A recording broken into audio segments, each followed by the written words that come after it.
So ayan guys, for today's video, andito naman ako ngayon sa palayan. So ipagpapatuloy ko guys yung kahapon na ginawa ko. So ito nga pala guys yung ginawa ko kahapon. Ayan. Ito yung isang pilapil. Ayan.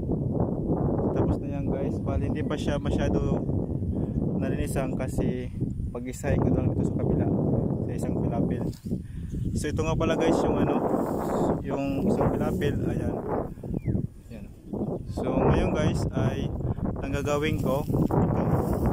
Bali ipapatuloy ko lang yung gagawin ko kahapon. So ito yung kahapon, natapos ko na yung isang pilapil. Saka ito naman guys yung pangalawa. So ngayon bali ngayon guys ay mag-start na tayo ngayon magtanggal ng dayami. So putulin ko lang yan guys na dayami gamit ang asarol. So pagkatapos nun naputol lahat yan, pilapil na yan ay ano ko na siya guys, kakalay-kayin ko na siya. Kailangan ko na siya tanggalin yung mga dayami at ilagay ko dito sa gilid na to. Ngayon guys, diyan ko ilagay yung mga dayami kasi hindi man siya pwede sunugin kasi hilaw pa siya. So di pa yan guys apoy. So ngayon guys ay magsisimula na ako mag asarol. So yun. So ayan guys, ngayon ito na. Ito yung asarol ko. Ayan. Bali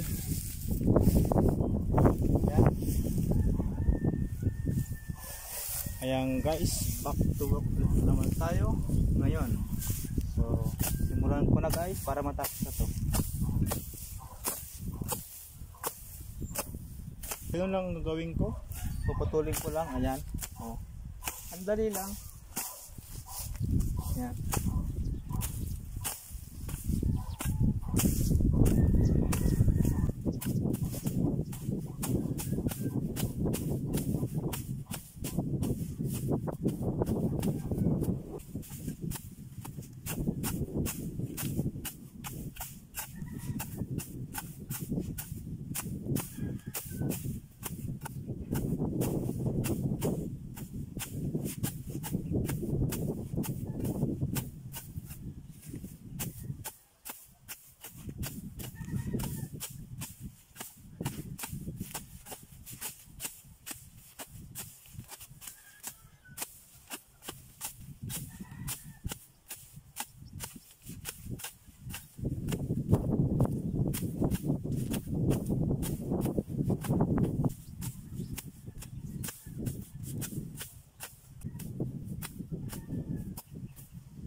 So ayan guys, ngayon pala ay tanghali na. So ngayon kakain muna ako bago ako babalik dito.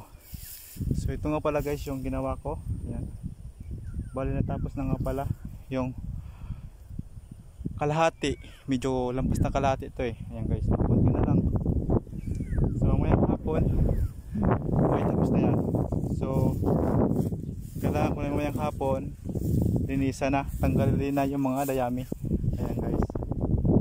So mayang hapon ko pa yan titirahin para malinis yan. Pati ito guys, sabay ko na to. Dapat wala yung dayami dyan, dapat nasa gilid dyan. So ngayon guys ay kakain muna ako, kaya mamaya naman guys. So hanggang sa muli guys, salamat guys sa iyong panonood. Hanggang sa muli guys.